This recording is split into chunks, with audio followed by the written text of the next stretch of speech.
Stugotz here. Whether you're into podcasts about ghastly crimes or hip-hop rhymes, there's always something new to discover on Spotify. With a mix of originals and many of the world's most popular shows, listening to podcasts on Spotify is easy. Just open the app, tap Browse, and dive into their growing library. Subscribe to your favorites, including our entire archive, so you'll never miss a show. You can also download podcasts for those moments when you're up in the air or going underground. Podcasts on Spotify are streaming right now. Go check them out today.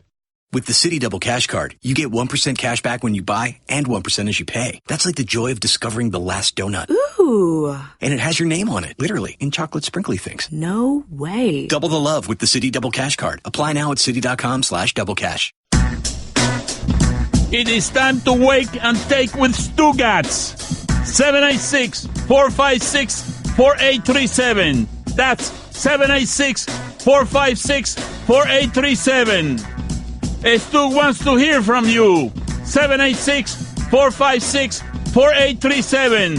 What's on your mind? 786-456-4837. Have a question for Stu? 786-456-4837. He's taking notes. 786-456-4837. But it is up to you to get them out of him. 786-456-4837. Call now. 786-456-4837. That's 786-456-4837. It is Wake and Take here on 790 The Tickets. 786-456-4837. I have notes. I have thoughts. I have opinions. I have written them down on a sheet of paper. I could give them to you, but I won't. It is your job to get them out of me. That is your job this morning. Got to ask the right questions. 786-456-4837. But first, we interview Mike Ryan. I'll get to Guillermo in a second. How did the Heat blow that game last night? How do you lose a game where Wayne Ellington goes 7 of 10? You can't waste those games. You cannot. How do we always lose to the Blazers? They had lost 6 in a row entering that game. I know they're due. Absolute turnstile Dion Waiters on defense. Yeah. By the way, we can trade him tomorrow. Tomorrow is a day we can trade everybody. Oh, yeah, it's the trade deadline.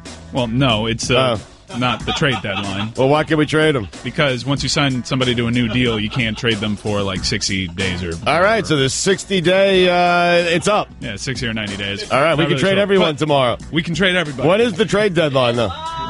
February. It feels like it's tomorrow. So the deadline day. All right, so the trade deadline situation wasn't in your notes. That was not in my notes. No, that's why I interview Mike. It was clearly in Mike's notes. By the way, Bam Adebayo on that culture sauce.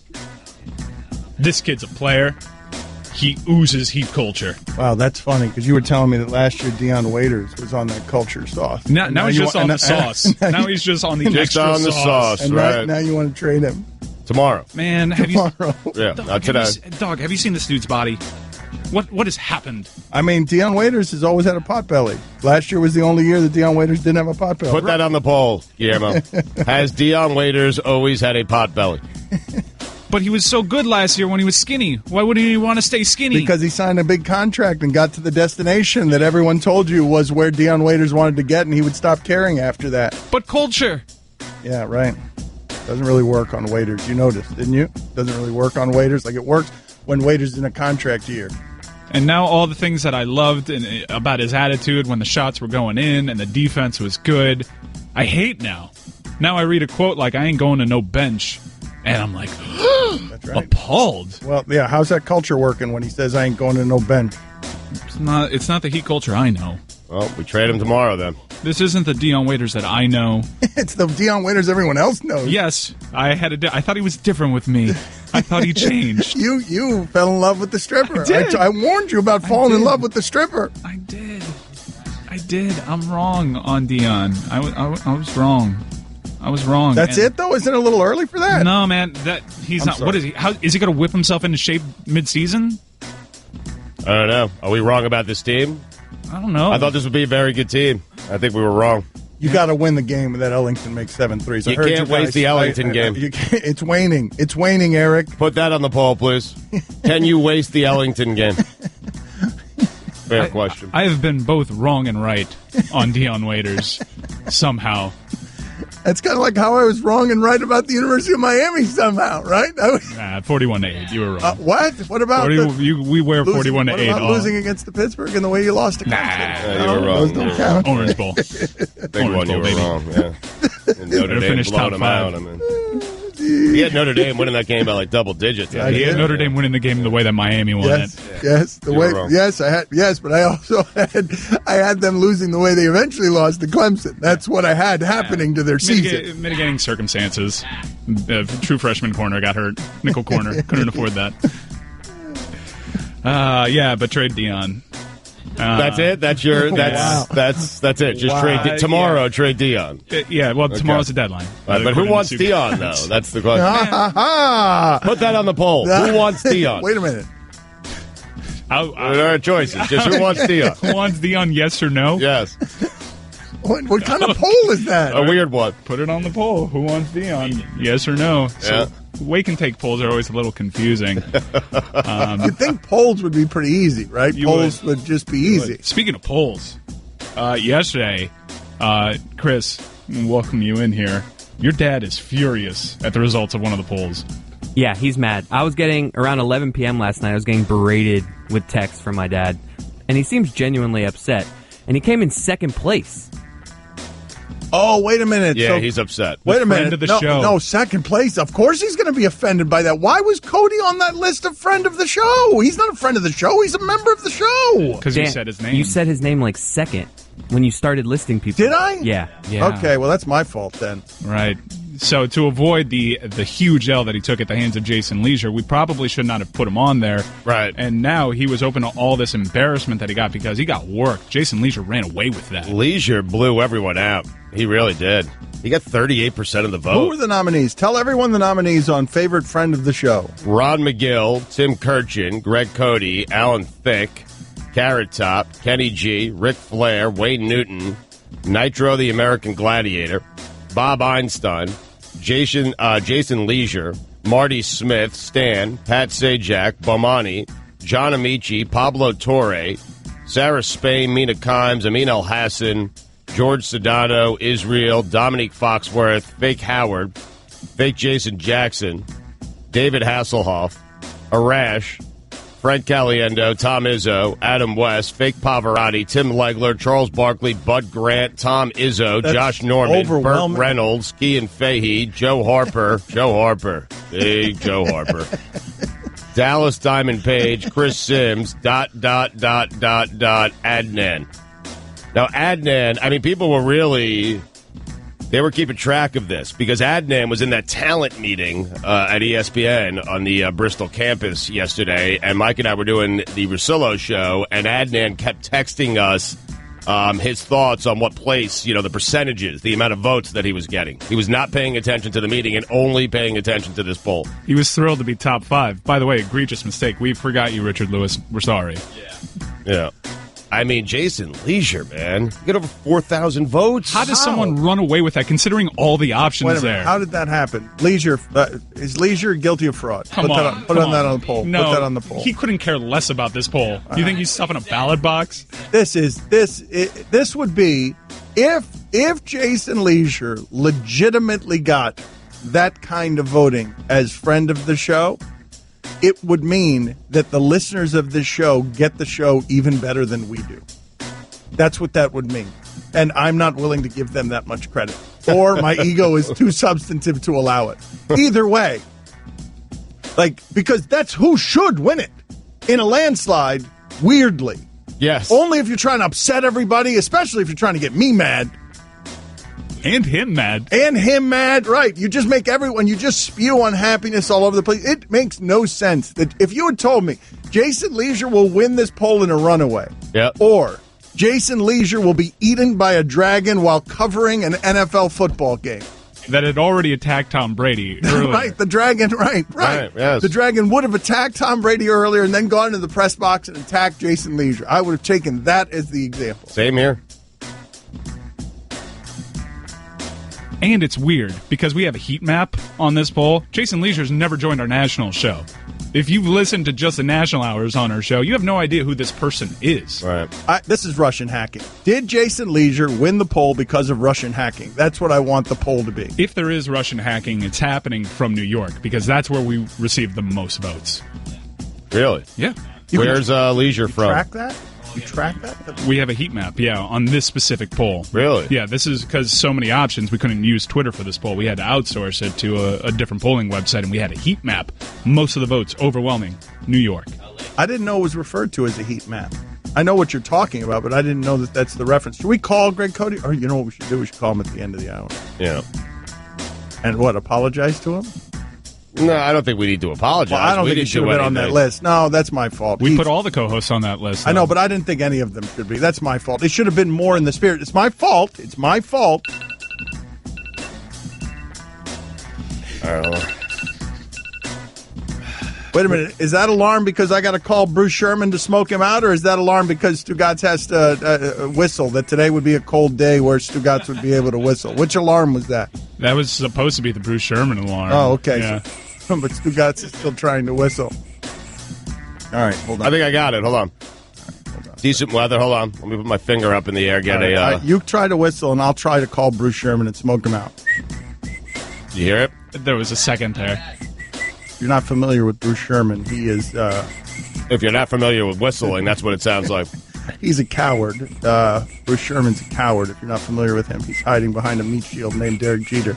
I mean, honest to God, this is like Stephen Ross allowing the Williams sisters to get all the criticism on things that go wrong with the Dolphins. So I'm going to call him up, see if... How about this whistling, though? Talk on the radio here.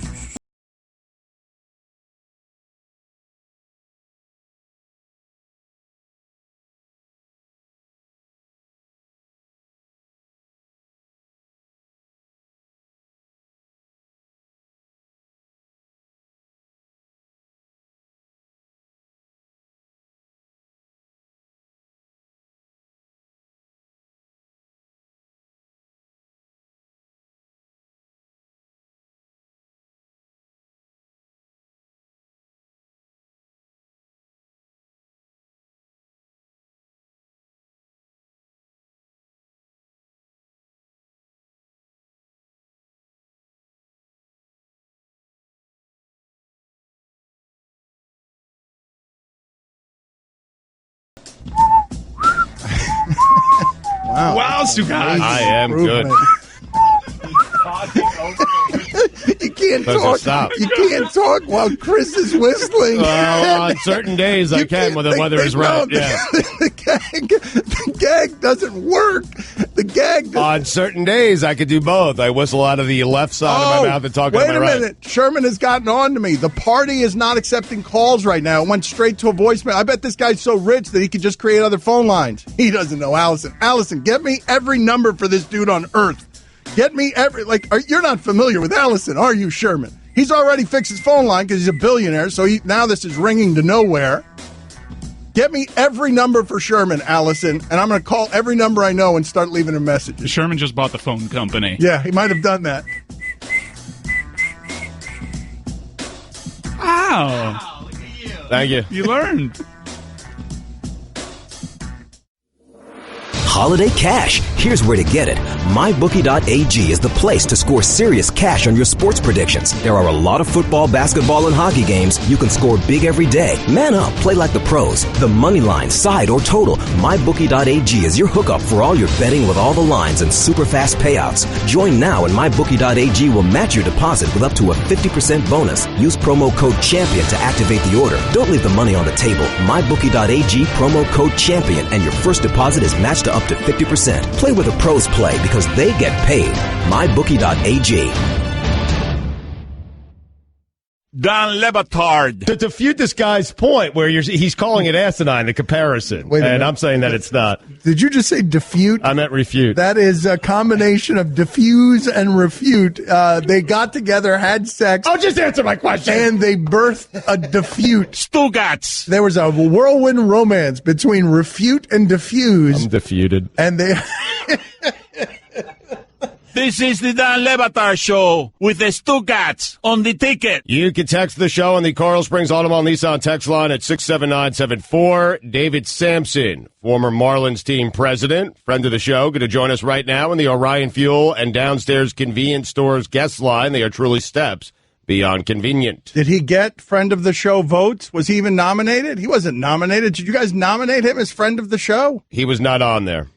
No. David Samson, former Marlins team president. This area is going crazy again, and I want to talk movies with him, and I want to talk about what's going on with the Marlins. Let's start. Thank you for joining us, David. Let's start with the Golden Globes. What do you find interesting about the Golden Globes? I think I was disappointed that Jordan Peele didn't get a nomination where I thought he deserved one. I thought for Lady Bird, I thought that Greta Gerwig, who's incredibly talented, would get a director's nomination, but she did get, the picture did get some love. I was not surprised that Shape of Water got the love that it got, or Call Me By Your Name got the love it got, or Three Billboards. It's good. I mean, Hollywood Foreign Press, it's like 25 foreign people who are not, necessarily the bellwether, but it's still fun to watch because everyone gets hammered and has fun, so it's worth watching, but I don't use it as my bellwether for my Oscar picks. When you say Lady Bird, it was it had the highest Rotten Tomatoes rating ever. It's since gone down to 99. It used to be 100. What do you make of it?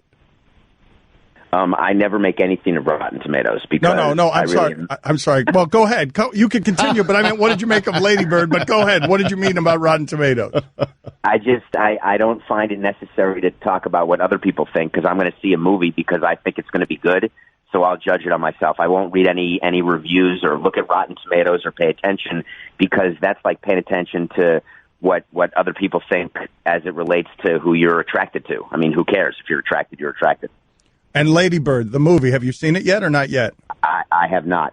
I have not, but it certainly will be seen. Everything will be seen by Oscar night. That is for sure. Okay, and you're thinking, like, if you were voting and you had to go Best Actor, from what you've seen so far, are you going McDermott in Three Billboards or something else? No, I'm going to say Call Me By Your Name. Timothée Chalamet should win. Denzel Washington was so good in Roman J. Israel, but the movie was such crap. It's so disappointing that it could have been so good. Colin Farrell, and this isn't the movie I'm reviewing today, but Colin Farrell just playing a good guy all of a sudden who has this character arc from what you think is going to be a bad guy to a good guy with an amazing New York accent, by the way, very good. It wasn't good enough, and the screenplay wasn't good enough, and they knew it. Hold on a minute, David, where are you? You're wandering around your house and you've gotten away from the phone. Where are you? I'm completely here. All right, keep going. Keep going. Your phone's not your phone went out. I think it was you. I found Roman J. Israel to be disappointing because the actors knew the movie was crap while they were filming it, and you could tell. And when that happens, the whole movie disappears. But Denzel Washington deserves a nomination, but not a victory. I am curious, what is the movie that you're reviewing today? The Hitman's Bodyguard. It's my final non-Oscar review before the Oscars come out because I watched it on a plane recently. Here's the very simple review. It's a poor man's Deadpool. So it's worth watching. Samuel L. Jackson and Ryan Reynolds are an interesting team. The woman in it is someone who is a French actress who's actually a lawyer, if you can imagine this. And she left the law in order to act. And her name is Elodie Young, and she's terrific. Gary Oldman is horrific as this sort of Belarusian mafia tyrant. And they made his face, it's the opposite of Julian Tavares' face. So it's not like he's the sort of goalie on the dart team. Instead, it looks like he's got breadcrumbs literally all over his face. So it's the most bizarre thing. And he's horrible. But the movie has action. It's got humor, it's got romance, it's got a very good soundtrack of old sort of romantic sappy songs. It's got a ton of swear words. They use the F word in every possible part of speech, which I love. Noun, pronoun, adjective, adverb, conjunction even. Samuel L. Jackson uses the F word as a conjunction in this movie, which is super cool. But it's worth watching because you're going to spend 2 hours and all of a sudden you're going to land where you're going. A texter writes in here, Stugotz, why keep having this bleeping guy on who is still on the Marlins payroll? He's not going to say anything, and is a company man. We got a lot of newcomers around here, right? Yeah. Like, he's not going to say anything and is a company man. Samson last week said stuff that ended up just... He's been on here for so long because he's not a company man, and he does say stuff. He is not a company man. Yes. Trust, he is not a company man. David, we'll get to the Marlins. I will take a lot of criticisms. Right. Believe me, I will. I will not take the criticism that I'm not going to say anything. David, we'll get to the Marlins in just a second. What's the movie that you were most excited for this year? You went to see it, and it let you down. So I'm sorry, Stu. I'm never disappointed by movies, even ones that stink, because I love the concept and I love movies. There has not been one movie I saw that was horrible. Really? I even watched, and for your old listeners, like the 4 old ones, I watched the Lord of the Rings trilogy, which are movies that I never thought I'd see, but I watched them all because I had a really long flight one time, so I watched the whole trilogy flying from Europe back here, and so I'm trying to broaden my palette, and it's working quite well, which is important because I have so much time on my hands. Right. David Samson with us here on 790 The Ticket. All right. Through the history of movies, give us the movie that would best represent what's going on with the Marlins right now. That's a good question.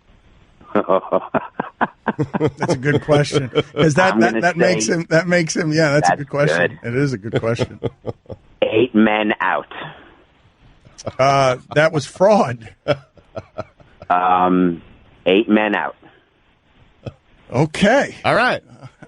Well, here's that's about a triple entendre, and that's pretty quick to come up with, given that you didn't prep me with that question, yes, too, and that's a good one. That's a good job by I you. want to ask you some questions now about the Marlins, because some of this, I've been offended by some of what's happened here, which is that the starting point on this is that Derek Jeter overspent for the team and incurred the debt, and the way to solve the debt was just to get rid of Giancarlo Stanton. Can you explain to me, starting here first, why would someone buy a $1.1 billion or $1.2 billion team if they can't afford it and it's losing money? Well, I think that's a two-part question. There are only 30 teams, so the team is worth what someone will pay for it. So this team is worth $1.2 billion because that's what that group paid for it. The fact is the team was losing money all the years. Despite Deadspin be damned, the team lost a lot of money. And everyone came into the deal eyes wide open. What the plan was, trading Stanton, not trading Stanton, I'm not going to disagree that a potential rebuild was necessary given the fact that we couldn't win for all those years. The only question that new owners always ask themselves is, do you want to come in and start a rebuild now, or do you want to wait? And I totally respect whatever decision they're going to make, and that's not me being a company man, because there's some argument to be made that a rebuild certainly is necessary because, as Derek said correctly, we weren't winning. And as Mike Hill tells me, we're not breaking up the 27 Yankees. Yes, and that's all fine. I don't understand why Mike Hill still works there, but that's all fine. They're not breaking up the 27 Yankees because he didn't build the 27 Yankees, and neither did you.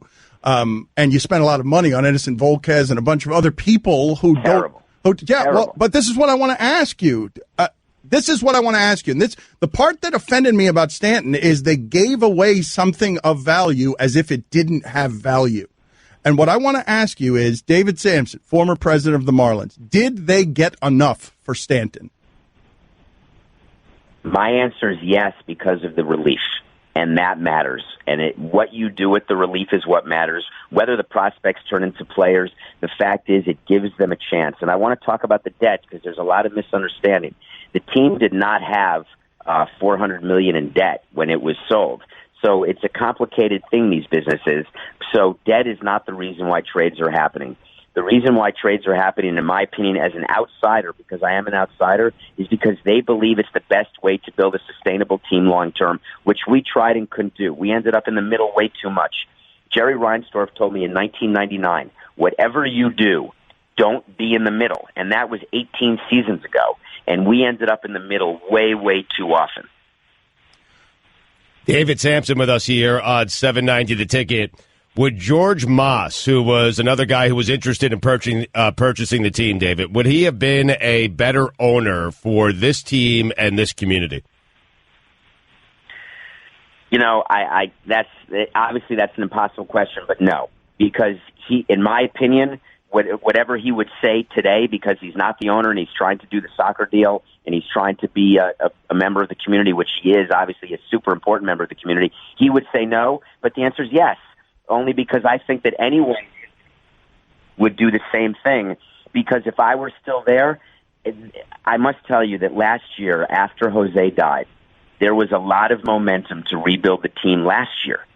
Because without Jose, even with the signings, we tried with Volquez, we tried with Chen. That's my issue with Scott Boras, right? Wei-Yin Chen was going to be the end-all, be-all. And he may still be good for these next 3 or 4 years that he's on the team, but the first 2 years haven't worked out well, and that's our fault. Well, and Edinson Volquez had a great no-hitter, but we tried to replace Jose. You can't replace Jose. We tried to get innings and experience and wins, and we didn't get anything. We got a no-hitter, which was awesome, but that's it. How do you feel about Scott Boras? I can hardly stand him because I know him. And I don't know what people write about him. I know what he does. I know how he acts. I know what he thinks. And I don't think it's good for baseball. And I've gotten in trouble over this over the years, but guess what? I'm unshackled. I can't get in trouble over it. My view is that it's not totally his fault, and that's what bothers me. We're the ones who gave Wei-Yin Chen that money. All we had to do was say no. And he finds a way to make it so people don't say no. So I could compliment him for that, but I'm so upset and angry about the way he manufactures markets and the way he makes owners feel as though they're the greatest people in the world and that they're one player away from getting a ring and that they have one foot in the grave, so they better sign this player to win a World Series before they die. It's straight manipulation, and they haven't figured it out. But as I tweeted yesterday, to me it's 14 minutes and counting, because it's going to come a point where you're going to sign his players, you're going to get burned enough times that you're just going to stop.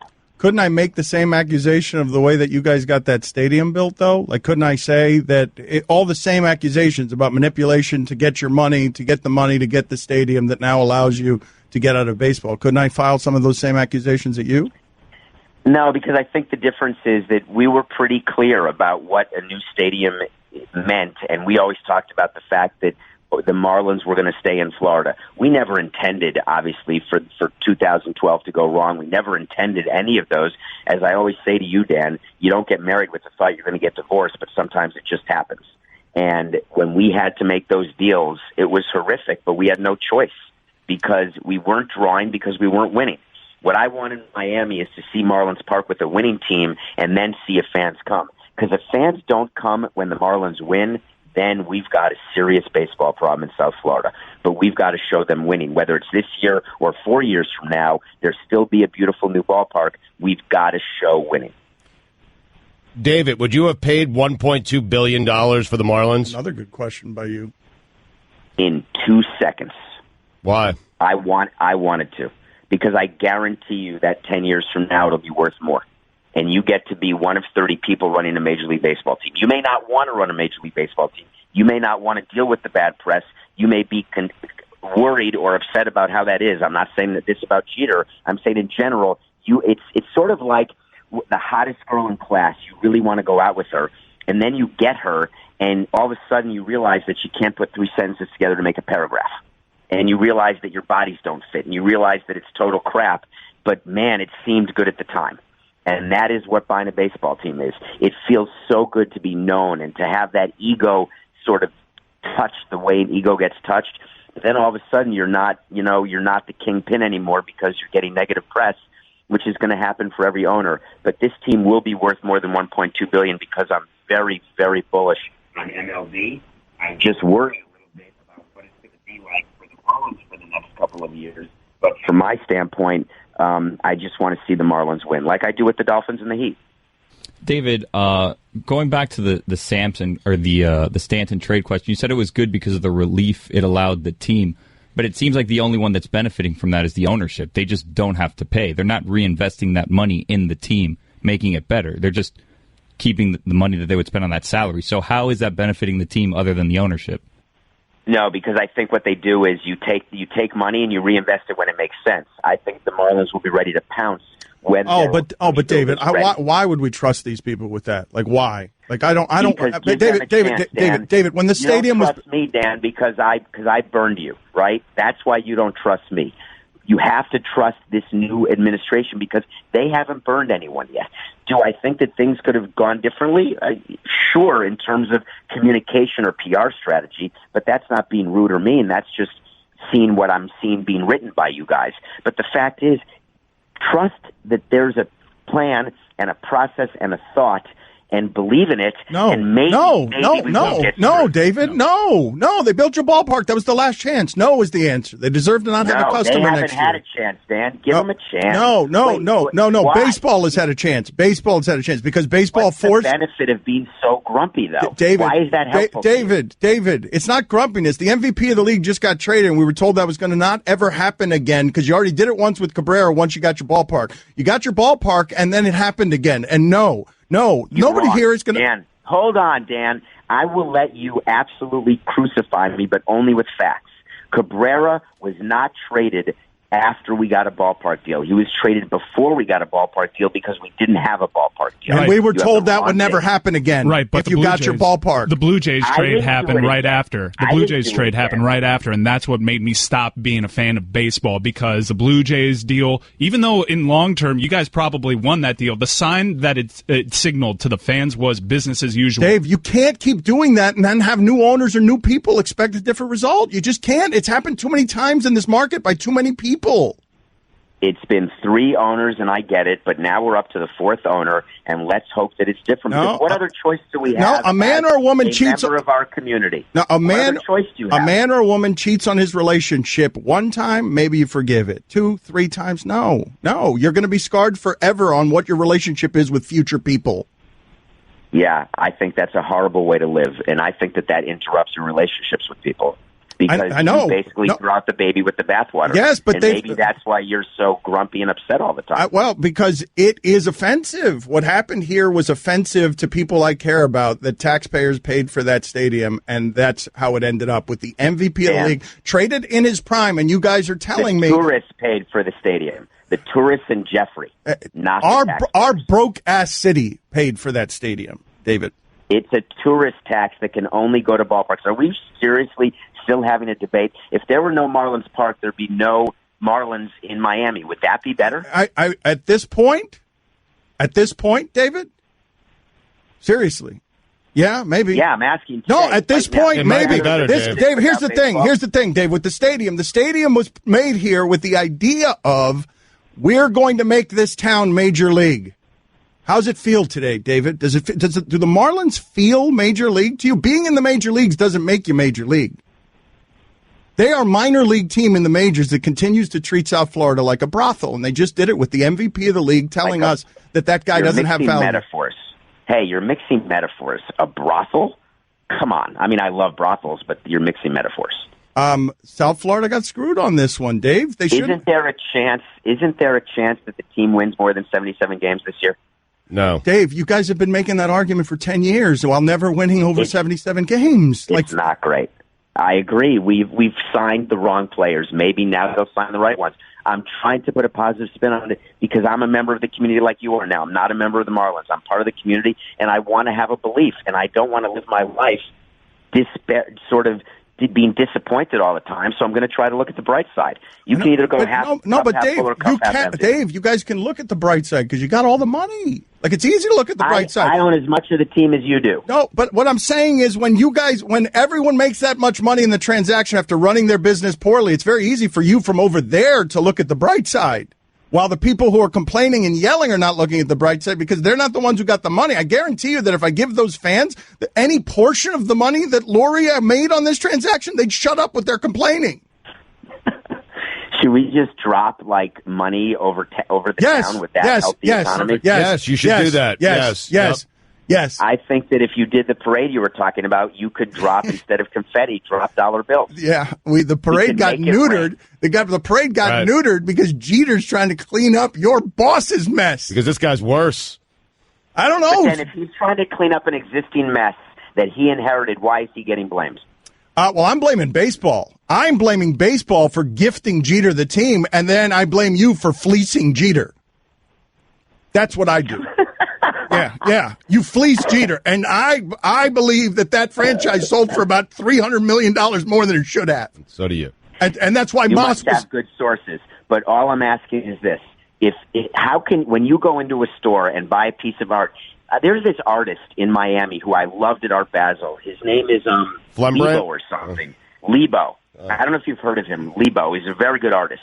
When someone goes in and buys a Lebo for $50,000, except it's really probably worth $10,000, did the person get fleeced? Yeah. No, that's not how it works. Things are worth what someone will pay for it in every part of the economy. No, and usually that's David, you're acting like things don't affect the sale of anything. That's ridiculous. Well, but wait a minute. That's a transaction between two people. But if the end result of that is that transaction, that art that I paid $50,000 for was only worth $10,000, and then I take the remaining $40,000 of difference and I throw it to the New York Yankees and give them part of it and tell them, take all of this and here, you can have it, and here, give me back something from your garbage can. I'll take that and put it in my living room as art. Then yes, I'm going to be a little bit offended. I think that you've brought it as far as you can bring it. I just don't think anything, and no one gets fleeced when there's a transaction because it's a willing buyer and a willing seller. That's just how it goes. There's no such thing as fleecing unless it's a forced transaction, and there's no such thing as a forced transaction when it's a willing buyer and a willing seller. No, but wait a minute, David. The part that you're missing is that baseball wanted Jeter, and the other guy had more money. The other guy didn't have to take loans out in order to be able to afford any of this stuff. The other guy didn't have to bring in all sorts of failed partners. That I shouldn't talk about, but I'm just going to say it. You're 100% wrong.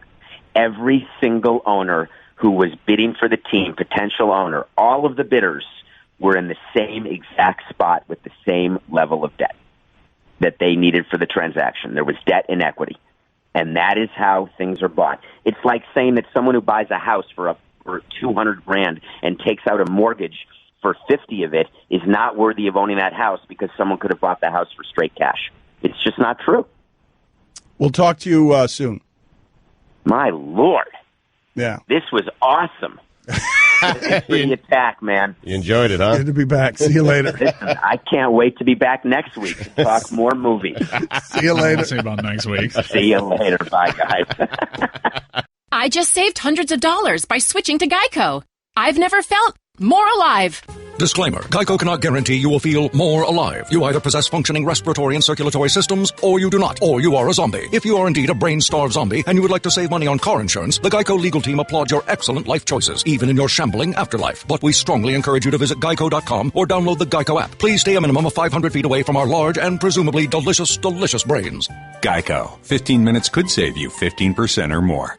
Dan Le Batard. Roy, are you ready to give us a Panthers minute? They won last night. Stugotz. The Panthers lost in a shootout 2-1. This is the Dan Le Batard Show with the Stugotz on the ticket. Mike, Stugotz is saying this, and I agree with him. Can we get Lorenzo... Stugotz, can you stop opening candy on the air here? Yeah, it's I'm paying off a grid of death punishment, so I'm just getting ready. I apologize. What is this grid of death punishment? This is I believe it's called the Phil Jackson. I got to wear all these rings during the show today. Oh, my God. So they're candy rings, and you got 10 candy rings? Or what is it, 11 I guess? 11, yeah. 11 candy rings? Yeah, but I'll open them up during the break. 11 ring pops. Yep. Is this another one of those grid of death punishments that's going to be a lot harder than you think it is? Probably, yeah. You, again, aren't going to be able to type during the show. I don't know. I think I'll be able to type with these on. I do. I feel like I'll be able to type.